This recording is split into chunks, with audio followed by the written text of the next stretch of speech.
Which leads to the final story of the month. The build to Monsters Ball. Woo.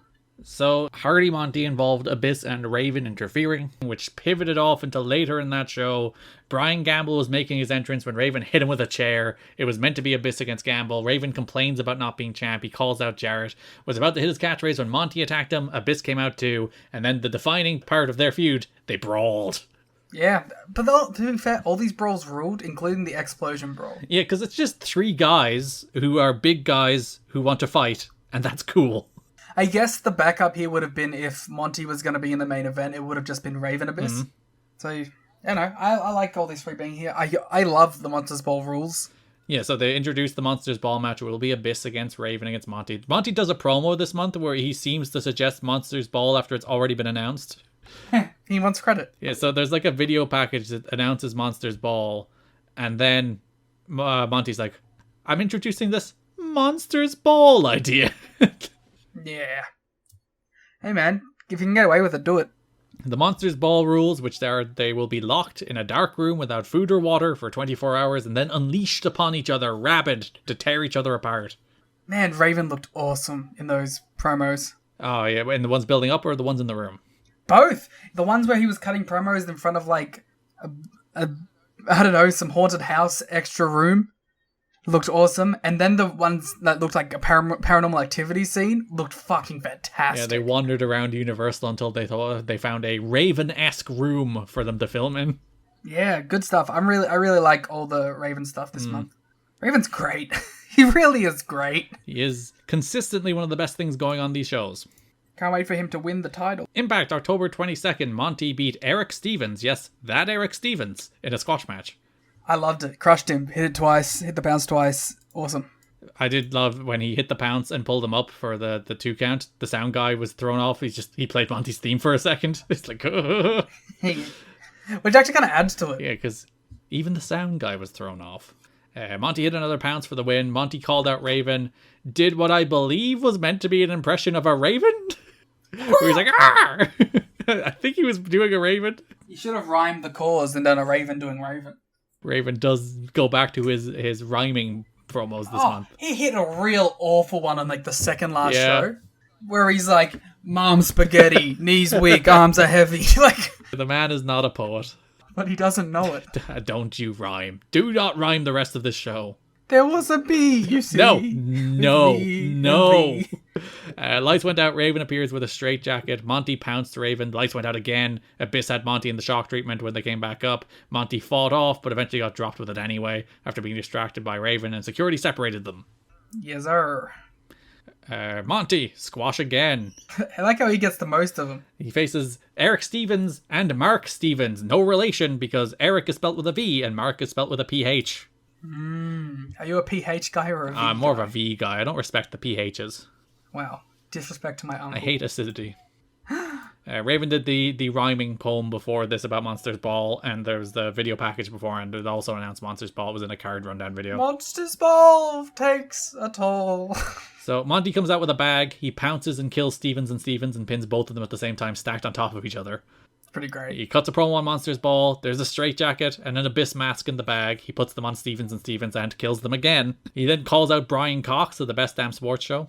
The crowd audibly went, ooh. And 2 big NFL stars facing off. And then we hear a very mysterious voice. Yeah, a definitely not unrecognizable voice at all. No one could possibly work out who this voice was, hyping up Abyss, saying Abyss will destroy Monty Brown, and he'll destroy Raven at the pay-per-view. Turns out it's obviously James Mitchell. And, I was thinking, James Mitchell hasn't been on the show for over a year now.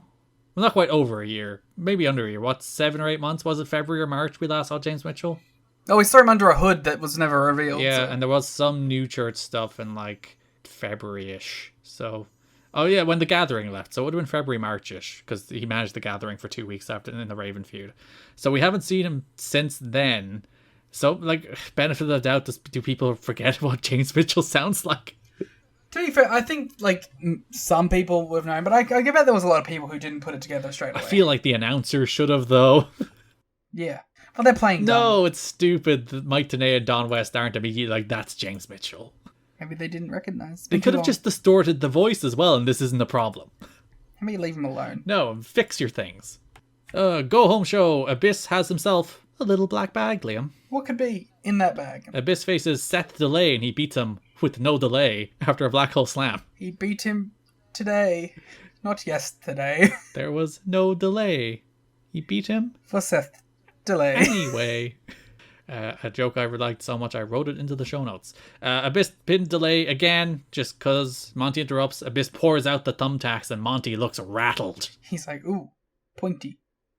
Little does he know, it'll obviously be Abyss going through it. Yes, we establish a long-standing tradition of Abyss being the one that falls in thumbtacks at Victory Road.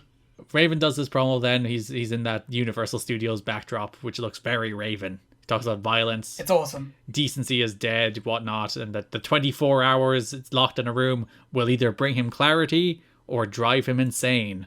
And really, it's the same difference. I love this promo because at the end, he, like, has a little twitch where he looks, like, concerned. And it's, like, a little bit of vulnerability that you don't see from Raven's character very often. It's like he will either mentally break or have a mental breakthrough. And either way, violence will come. And he doesn't know which one's the good one. Yeah. And that does bring us to Victory Road, November 7th. The Monsters Ball. We get promos from Monty and Raven locked in the room. We get a Abyss locked in the room making noises too. Yeah, the Raven one looks so cool. Maybe we can get like a photo of it or some shit. But I think this might be my favourite match on the show. I just thought this was awesome. They just beat the piss out of each other. And the finish is insane. Yeah, so we do have the masked mystery man watching on from the rafters. Who could it possibly be? Me. Abyss takes his thumbtacks out. He pours them. Then he goes to superplex Monty off the top. But then Raven powerbombs him in the tacks. Yeah. And hell of a tack bump too. All in his arm. Yeah, so he takes like the full back bump, lands on his knees. All the tacks go on his arm. And you can see immediately blood start pouring out from the tack wounds. It looks gnarly. Dixie is disgusted. Yeah, they cut to the reaction shot there of Dixie and she's losing her mind. She's like, what have they done to my Abyss? As you mentioned, the finish, so they have a table set up in the corner and a table on the outside. Raven knocks Abyss off the apron through the table on the floor, and then literally they just cut back perfectly just so that you see Monty come out of nowhere to pounce Raven through the table in the corner, pin him. Monty wins Monsters Ball. Yeah, it feels good because like I get why people like already wanted him in the main event spot at this point, but I think this was a very necessary win for Monty too. And once again, he's here on pay-per-view in a gimmick match against two guys who have vastly more experience than he does, and at absolutely no point does he look out of place. No way. And he gets a pin on Raven. Yeah, he pins Raven, and it's one of the best matches on the show. Yeah, if not the best. Crowder going nuts. Crowder into Monty. Crowder into Raven. Crowder into Abyss. Crowder still into thumbtacks because this is the first time we see thumbtacks in TNA in general. First time somebody actually takes a thumbtack bump. Yeah, great match. Just perfect thing. Like, because this could have been just, let's just throw these three guys we have nothing to do with on the show. But it's like, no, we gave them a match. We invented Monsters Ball, which would to this day be one of the classic TNA stipulation matches. And we gave them like a meaningful story going into it where these are the guys who are the top contenders looking for the next shot. And they want to tear each other apart because they're three big monster guys, hardcore guys who are willing to do anything and everything to win. And the match ruled. Great job. Top stuff. Yeah. Awesome. And that is October, November, all the way up to Victory Road 2004. We are riding the Victory Road. Yeah, a good month. Nothing blow away, but I thought a very enjoyable month to watch. And also, if you haven't seen that first show, the first pay-per-view, the first real pay-per-view, I mean, go check it out. Yeah, it's perfect to perhaps go to tnachat.com and do a watch-along of it, huh? Wow. That'll make the boring parts fun. If you would like to hear more from us, we will be back in a week with our next episode of Review It For Her. There'll be a Rain Takers at some point. Where we're talking WSX. Our next Rain Takers should be on the 11th. We'll see about that. Yeah, we'll review the 8-hour Big Egg Tokyo Dome show in honor of the Stardom crossover show. Well, no, we're talking about Power Struggle 2012, but with a Yujiro Takahashi main event. Yes, we're just coming off a big Yujiro Takahashi singles match. We might ask for a day or two flexibility on the date that goes up, but we'll see. Well, we won't ask. We'll just do it. Fuck you. That's true. We might double header the recording of that with Wrestling Society X, so it might be a few days late. But it will be there in like a week. Maybe. Eventually, you'll get it, alright? You'll get your review of Power Struggle on Patreon as well as Wrestling Society X. So many goddamn shows that we do. There's so much value. Plus our watch along of Victory Road 2004. They're in full at tnhr.com, patreon.com/kiddingme. Also, worth noting, we should bring it up more often, we have the monthly billing thing, so you don't have to worry about when you sign up. Anniversary billing. Whatever it's called.